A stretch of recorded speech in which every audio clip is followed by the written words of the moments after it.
بھی ہم رب کعبہ کی قسم انہی ہاتھوں میں رسن سر دربار ستم. امام حسین علیہ السلام کی شہادت کے بعد بی بی زینب سلام اللہ علیہا یتیم بچوں کو دلاسا دیتی رہتی.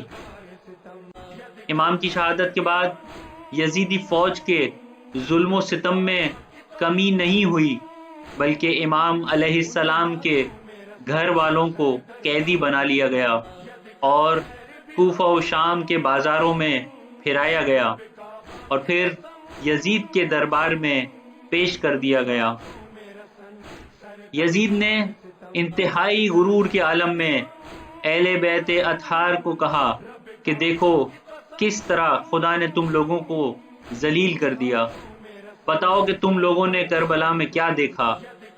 اس کے بعد بی بی زینب سلام اللہ علیہا نے اپنا خطبہ شروع کیا اور دنیا کے سامنے واضح کر دیا کہ تمام عزتیں خاندان رسالت کے لیے ہیں اور ان پر ظلم ڈھانے والے دنیا اور آخرت میں ذلت و رسوائی اٹھائیں گے.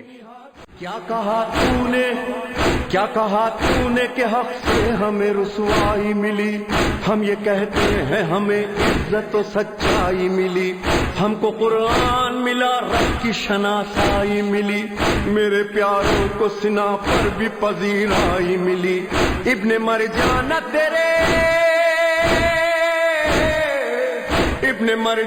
تیرے جبہ و دستار تلک، کربلا آ گئی اب شام کے دربار تلک. ید کل خیر بھی ہم